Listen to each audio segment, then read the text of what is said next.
So actually, Allah designed this life to constantly go through changes. So those of you that got uprooted from your home and you're in a different place and you say, I miss my village, I miss my home, why can't I just go back? Why can't I do this? Why can't I have that old job back? Why did I have to do that? Why did we have to move to this neighborhood? Why did I have to, there's why? I hate change, I hate change. Allah says He made life full of change. You can't keep anything the same. Anything that Allah's command came into, like the water that came into a fruit, if you look at that fruit, what's happening slowly? It's losing its water, and it's getting dry, and it's eventually going to die. Allah says, وَضْرِبْ لَهُمْ مَثَلَ الْحَيَاةِ الدُّنْيَا. Give them the example of worldly life. And this translation of al-hayat al-dunya as worldly life is very common, but the word al-dunya is actually the feminine form of afdal al-tafdeel in the mu'annath form of al-adna. And al-adna in Arabic means the lowest. And so actually, literally, what's being said is the lowest life. And that's Allah's way of saying that life has higher and higher stages, and we're actually at the lowest stage. There's better and better coming in our future. So there's an optimism that's suggested. As tough as life may be, it's not going to get worse than this, it's only going to get better.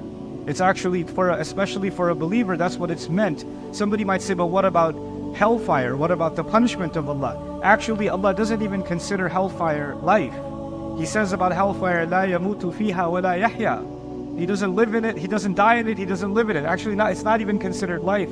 And the next life, the life after Yawm al-Qiyamah and the life in Jannah, Allah calls it lahi al-hayawan, law kanu ya'lamun. That's the real life if they only knew. So this life is actually the precursor, just a preview of what's coming in Jannah. Just a brief comment about that before we go back into this ayah. Allah in the Quran describes Jannah like no other religion describes heaven. And since I was here, I took the liberty of going to the Mormon library and spoke to a couple of the elders and had some interesting conversations with them about their beliefs and their concepts. And this is something I try and do, to understand other perspectives and how they see faith. But one thing you'll find unique about the Quran, the description, the specific description with which Allah describes heaven is not found anywhere else. You'll get general words like garden. That's what the Garden of Eden. That's all you get. What Allah will tell you is fruits and lahmi tayrin mimma yashtahun, the flesh of birds. You're going to have some kind of chicken barbecue or something. That's going to be there. There's going to be all kinds of drinks that are being served. There are servers that are charming, that are serving drinks. There are friends sitting together talking about how life used to be tough and what they went through and how things used to be tough. They're having a reunion. Believers are having a reunion. All kinds of descriptions, very vivid, picturesque descriptions are being given of Jannah, but many of them you will find are things that are easy to imagine. Friends hanging out together, people enjoying drinks, servers bringing drinks, beautiful trees, waterfalls, cushions, carpets. These are all things we find in this life. And there's a reason for that. Even though our Prophet ﷺ told us, مَا لَا عَيْنٌ رَأَتْ وَلَا أُذُنٌ سَمِعَتْ وَمَا خَطَرَ عَلَى قَلْبِ بَشَرٍ. No eye has ever seen, no ear has ever heard. So and no imagination has ever imagined what heaven has to offer, what Jannah has to offer. However, if you read the Quran's description of Jannah, it looks like very easy to imagine. Palm trees and beautiful mansions and spouses and all that stuff, right? So why is that? It is actually because this world is made a preview of what is coming. This is supposed to give us a glimpse. Muslims see this life very differently than other faiths. And on many other faiths, this life is actually a curse. We were sent here as a punishment. In the Quran, we were not sent on the earth as a punishment. خَلَقَ لَكُم مَا فِي الْأَرْضِ جَمِيعًا جَعَلْنَا لَكُم فِيهَا مَعَايِشَ قَلِيلًا مَا تَشْكُرُونَ. He put in this world, He put things for you that you can live well with and enjoy. How little you show gratitude. You don't put someone in prison and say, be grateful. You put someone somewhere nice, and you show them the beauty of this world, and that's what makes you want to be grateful. This is what Allah does in Surah Al-Rahman. He talks about, وَالْحَبُّ ذُو الْعَصْفِ وَالرَّيْحَانِ فَبِأَيِّ آلَاءِ رَبِّكُمَا تُكَذِّبَانِ. Like, look at all these beautiful things I've made for you. Look at the scent in the air from the crop that comes to you. Look at the grain that grows, the crop that grows. What more are you going to be in denial of? You should be grateful. So Allah did in fact make this world beautiful. And you guys happen to be very fortunate. You live in the state of Utah where you're surrounded by beautiful mountains. You get to appreciate Allah's beauty even when you're stuck in traffic. At least you have something to look at. I come from Dallas. There's nothing to look at. you know. So, so there's this constant beauty that surrounds us. Anyway, coming back to this ayah, he says, just give them the example of this lowest life. And everything you experience in this life, every joy you experience is the minimal joy. The joy of a new baby is the minimal joy. The joy of marriage, the joy of seeing a beautiful waterfall, the joy of a beautiful sky, the joy of a delicious meal. All of these are the lowest. Like, there's way more upgrades available. And can you imagine? We're like, oh my God, that's my favorite restaurant. I haven't had it in so long. I need that shawarma or whatever, right?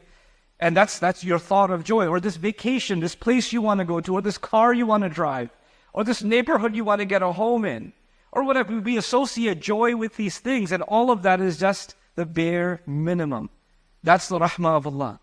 وَضْرِبْ لَهُمْ مَثَلَ الْحَيَاةِ الدُّنْيَا كَمَاءٍ أَنزَلْنَاهُ مِنَ السَّمَاءِ.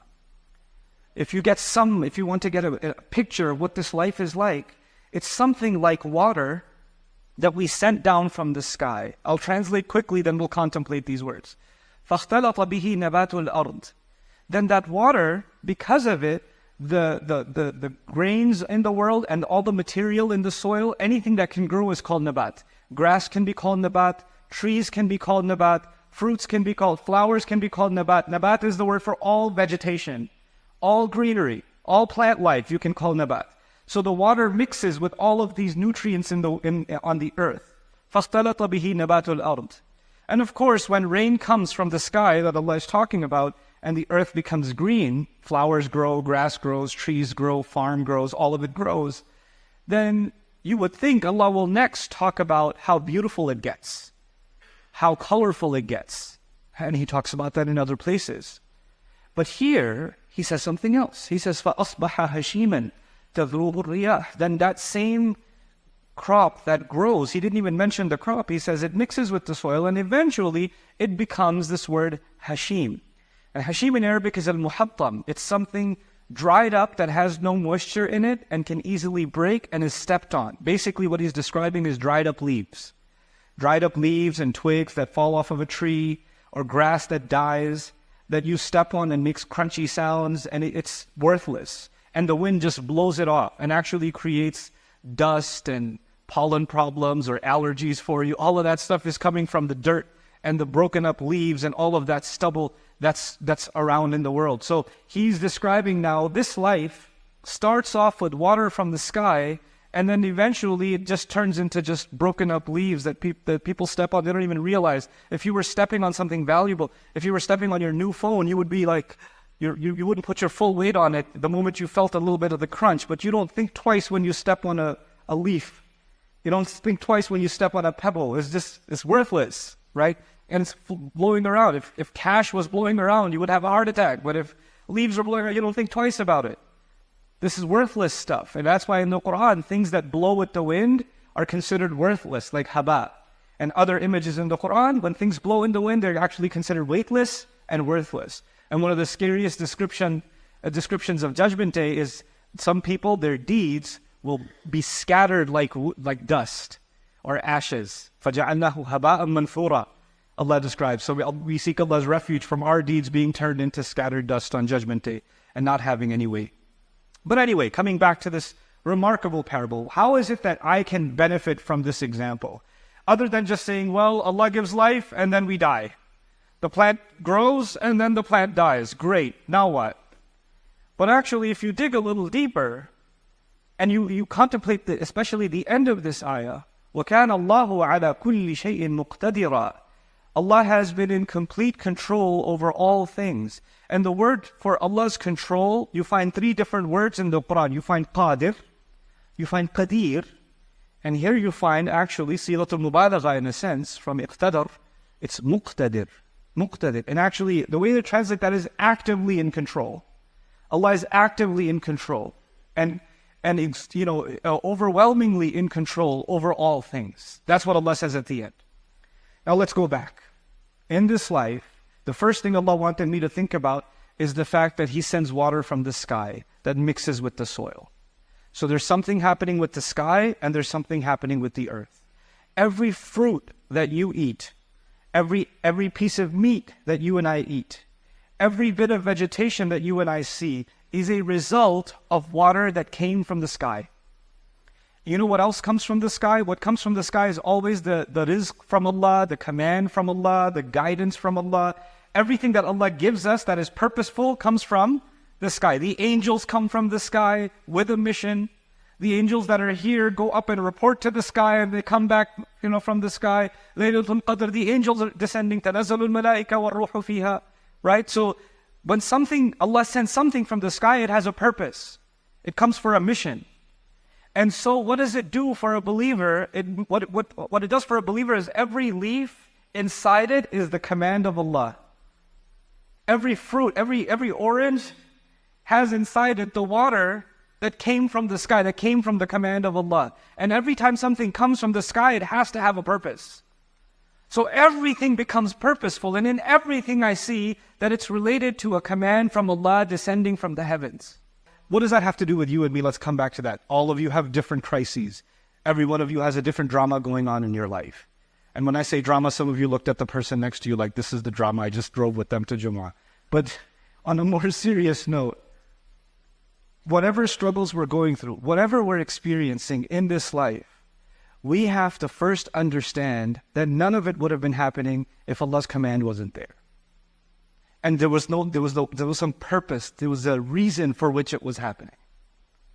And everything we're going through, Imam al-Qurtubi commenting on this said something so beautiful. Why did Allah make me focus so much on water? Because water doesn't stay in the same place. Water mixes with other things. Water is constantly moving and changing. And if you try to keep water in the same place, it goes bad. So actually, Allah designed this life to constantly go through changes. So those of you that got uprooted from your home and you're in a different place and you say, I miss my village, I miss my home. Why can't I just go back? Why can't I do this? Why can't I have that old job back? Why did I have to do this? Why did we have to move to this neighborhood? Why did I have to? There's why? I hate change. Allah says He made life full of change. You can't keep anything the same. Anything that Allah's command came into, like the water that came into a fruit, if you look at that fruit, what's happening slowly? It's losing its water, and it's getting dry, and it's eventually going to die. Right? It's going to go. So the experiences we have in this life, the good that we have in this life is temporary. And the bad that we have in this life is also temporary.